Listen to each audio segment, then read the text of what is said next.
श्रीमद् भगवद गीता। श्रीमद् भगवद गीता हिंदुओं के पवित्रतम ग्रंथों में से एक है। महाभारत के अनुसार कुरुक्षेत्र युद्ध में भगवान श्री कृष्ण ने गीता का संदेश अर्जुन को सुनाया था। यह महाभारत के भीष्म पर्व के अंतर्गत दिया गया एक उपनिषद है। भगवद गीता में एकेश्वरवाद, कर्मयोग, ज्ञान योग, भक्ति योग की बहुत सुंदर ढंग से चर्चा हुई है।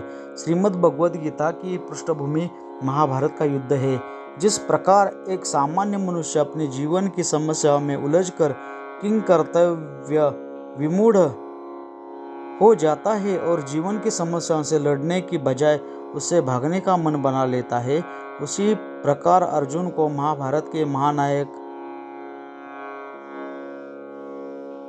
बनाया गया था।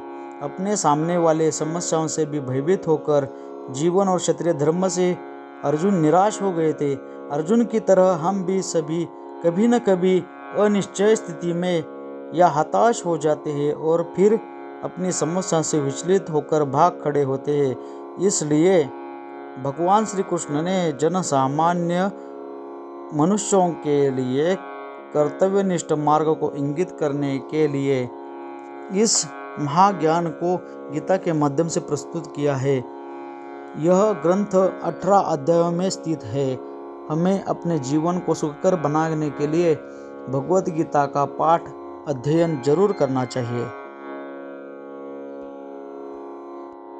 प्रथम अध्याय अर्जुन विषाद योग, दूसरा अध्याय सांख्य योग, तीसरा अध्याय कर्म योग, चौथा अध्याय ज्ञान कर्म संन्यास योग, पांचवा अध्याय कर्म संन्यास योग, छठा अध्याय आत्म संन्यास योग, सातवां अध्याय ज्ञान विज्ञान योग, आठवां अध्याय अक्षर ब्रह्म योग, नौवां अध्याय राजविद्या राजगुह योग, 10वां अध्याय विभूति योग, 11वां अध्याय विश्वरूप दर्शन योग, 12वां अध्याय भक्ति योग, 13वां अध्याय क्षेत्र क्षेत्रज्ञ विभाग योग, 14वां अध्याय गुणत्रय विभाग योग, 15वां अध्याय पुरुषोत्तम योग, 16वां अध्याय देवासुर संपद विभाग योग, 17वां अध्याय है श्रद्धात्रय विभाग योग और 18वां अध्याय है मोक्ष संन्यास योग। इस तरह से 18 अध्याय हमें अध्ययन के लिए भगवद गीता में दिखाई पड़ते हैं।